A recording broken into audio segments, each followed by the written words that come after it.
Olá, querida amiga, querido amigo, nos encontramos mais uma vez, mais um dia para começarmos da maneira certa, estudando a palavra. Agradeço a Deus porque você está aí comigo todos os dias. E é muito bom saber que você faz parte de tudo isso. Quando você compartilha a mensagem desse vídeo com outras pessoas, a mensagem de esperança entra em outros lares, em outros corações. Obrigado por essa ação simples, mas importante. Se você não é inscrito no nosso canal, se junte à nossa grande família do Lição Fácil. E se no final você gostou do nosso conteúdo, deixe o seu gostei. Ou se não gostou, mesmo sinal, não gostei. Isso é importante para o nosso feedback aqui, tá bom? Testemunho que convence. Nós temos aprendido aí durante essa semana a importância do louvor, mesmo em meio a situações difíceis da vida. Nós aprendemos que a nossa fonte de alegria não está nas nossas conquistas, por mais que elas nos tragam um grau de alegria e felicidade. Mas a nossa fonte de alegria e felicidade é o próprio Deus, quem Ele é, poderoso, cheio de amor e misericórdia para cada um de nós. Quando nós entendemos que Ele é o nosso Criador, nosso Redentor, aquele que nos mantém, não conseguimos viver um segundo sem Ele. Ele é o nosso amigo, Ele se interessa muito por nós, nos ama e tem misericórdia, aí a nossa alegria pode ser uma realidade mesmo no meio do sofrimento. Agora nós vamos ver aqui a história de Paulo e Silas. Paulo e Silas eram pregadores itinerantes e eles estavam numa cidade chamada de Filipos e nessa cidade ele pregou o evangelho. Você sabe que o evangelho pode trazer alegria e felicidade para uns, mas ira no coração de outros. Foi o que aconteceu a um certo senhor de escravos que tinha uma escrava que era possuída por um espírito de adivinhação. E essa menina, essa escrava, era usada pelo senhor de escravos para ganhar muito dinheiro por conta da adivinhação que ela praticava. Diz a Bíblia que Paulo e Silas repreendeu esse espírito e essa menina ficou liberta desse espírito. Coisa interessante, né? Mas isso foi um tremendo prejuízo para o senhor de escravos. Irado contra Paulo e Silas, inflamaram o ânimo de todos ali contra os servos de Deus, que os prenderam e levaram esses servos de Deus perante as autoridades. Foram condenados a serem açoitados com varas, fustigados com varas. E aquelas varas não eram qualquer varas. Feriam as costas, cortavam a pele. E eles passaram por uma tortura terrível, como se isso não bastasse, foram levados para o cárcere, para uma masmorra fria, úmida e escura. Colocaram esses homens de Deus dentro do cárcere interior, prenderam seus mãos e seus pés no tronco. Que coisa interessante, sem que ninguém tivesse ali para cuidar das feridas, para lhe passar algum remédio, para aliviar um pouco a dor, esses homens têm uma atitude que é muito surpreendente, que eu gostaria de ler para você, que está lá em Atos capítulo 16, versículo 25. Escute bem. Por volta da meia-noite, Paulo e Silas oravam e cantavam louvores a Deus e os demais companheiros de prisão escutavam. Isso é tremendo, irmãos. Como que eles foram capazes de um sofrimento daquele? As suas costas estavam inflamadas pelos vergões das varas que haviam levado. Esses homens estavam na prisão não porque cometeram algum mal, mas porque estavam pregando o evangelho. E mesmo assim, ao invés de murmurarem, ao invés de culparem a Deus, eles tomam uma atitude diferente. Eles louvam ao Senhor. Isso causou um impacto tremendo, tremendo. Porque quando nós temos essa disposição, meu amigo, minha amiga, Deus age em nosso socorro. Deus faz de tudo, mesmo que tenha que fazer algo dramático para salvar. Aí o verso seguinte diz assim, de repente sobreveio tamanho terremoto que sacudiu os alicerces da prisão e abriram-se todas as portas e soltaram as cadeias de todos. Aí entra a história aqui do carcereiro. O carcereiro foi comissionado para cuidar com toda a segurança daqueles prisioneiros para que ninguém fugisse. Diz a Bíblia que ele dormiu em serviço. Você imagina o que isso pode acontecer? O indivíduo dorme em serviço e por conta disso os prisioneiros fogem. Certamente seria duramente penalizado por seus superiores. Inclusive poderia até ser morto por conta disso.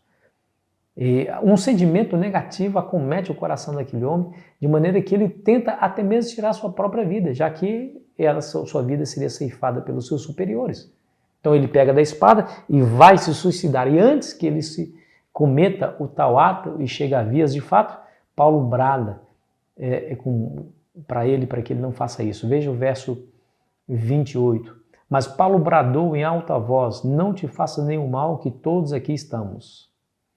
Que coisa extraordinária, amigos. Isso aqui é muito significativo. Veja que Paulo diz: todos aqui estamos. Ali, naquela prisão, havia prisioneiros de diversas classes, né? Pessoas que, haja vista, não eram benquistas pela sociedade, por isso estavam ali, porque prisioneiros, marginais, estavam ali presos. Eles não tinham nenhum compromisso com a verdade, com a honestidade, com a ética, nenhum compromisso com Paulo nem com Silas. As portas se abriram, a oportunidade de ouro estava diante deles. Eles poderiam ter ido embora, fugido, rumo à liberdade. Mas diz a Bíblia que para impedir a morte daquele carcereiro, Paulo disse: todos estamos aqui. Nenhum deles fugiu. Nenhum deles fugiu. Todos permaneceram. Que coisa impressionante, né? Você está percebendo o impacto que um louvor em situação difícil causa no coração das pessoas? Aqueles prisioneiros rudes, brutos, foram tocados pelo louvor de Paulo e Silas. Eles devem ter pensado assim: não, mas esse Deus que esses homens servem deve ser um Deus maravilhoso, porque eu não vejo eles reclamarem, porque eles estão aqui porque pregaram sobre esse Deus e eles não estão reclamando, eles estão louvando. Ah, deve ser muito bom, eu preciso conhecer sobre esse Deus. Certamente eles devem ter tido alguma conversa com Paulo e Silas pregaram para eles, e isso tocou profundamente o coração deles e eles permaneceram e não fugiram ao comando de Paulo. Gente, que tremendo. Você já ouviu história de pessoas que iam para um outro destino, passaram em frente a uma igreja, ouviu um louvor e resolveu entrar? Ouviu o louvor, a mensagem foi tocada e se converteu ali dentro da igreja. Eles iam para outros lugares, mas entraram e se converteram. É impressionante pensar que o nosso louvor pode transformar o destino eterno das pessoas ao nosso redor. Foi o que aconteceu com esses homens. Mas aí entra o nosso personagem aqui, o carcereiro. Deus também tinha interesse em salvar o carcereiro. Terremoto, abriu as celas, pensou que todo mundo tinha fugido e ia se matar. Paulo teve misericórdia dele: não faça isso. Não. Se preciso for nós voltarmos para a prisão para você permanecer vivo, nós iremos voltar. Fique tranquilo. Nós não queremos causar nenhum prejuízo a você. A nossa liberdade não vai lhe prejudicar. Voltaremos para a prisão e fecharemos as portas. Não tem problema. Aí aquele homem, tocado por esse testemunho, e analisando a sua própria condição espiritual, foi até Paulo tremendo. Veja o que diz aqui o verso 29. Então o carcereiro, tendo pedido uma luz, entrou precipitadamente e trêmulo prostrou diante de Paulo e Silas. Depois, trazendo-os para fora, disse: Senhores, que devo fazer para que seja salvo? E responderam-lhe: crê no Senhor Jesus, será salvo tu e a tua casa. Você não acha isso demais? Que incrível, não é? Olha o que aconteceu. Diz a Bíblia que naquela mesma hora da noite foram batizados ele e os da sua casa. Se tornou cristão junto com a sua família. E nós não sabemos o que aconteceu com a família desse homem, só temos esse relato.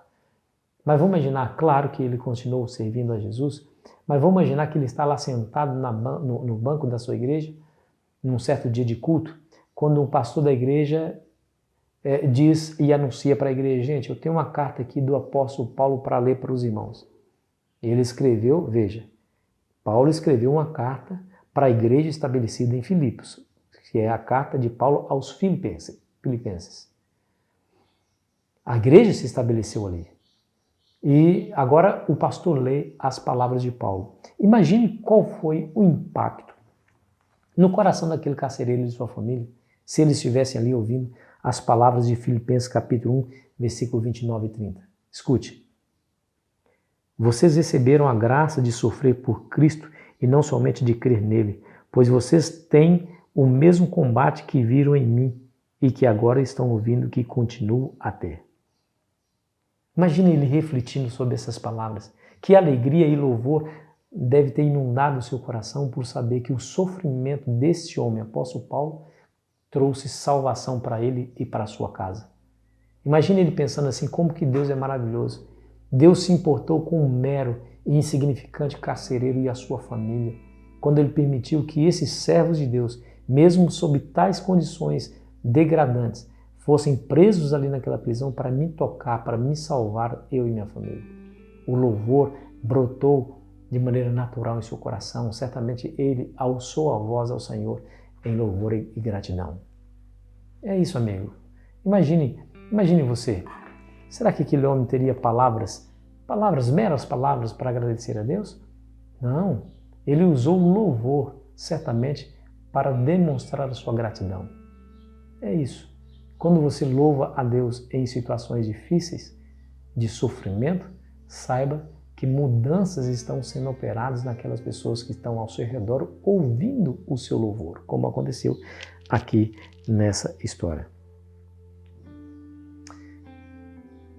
É lindo saber, meu amigo, que Deus está operando por meio de todas as coisas para a salvação nossa, para a salvação daquelas pessoas que nos acompanham.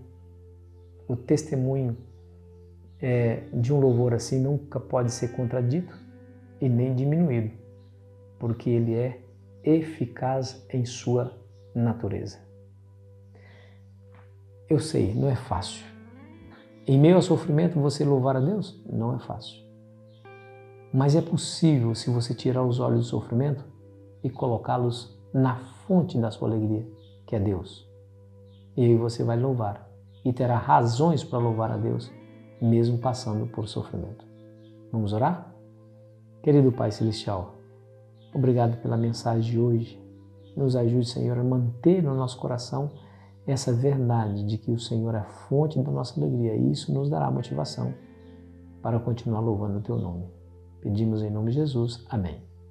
Foi uma alegria estar com você, querido amigo, querida amiga. Amanhã continuaremos aqui a nossa jornada e eu fico aqui esperando você ansiosamente. Aproveite bem o seu dia.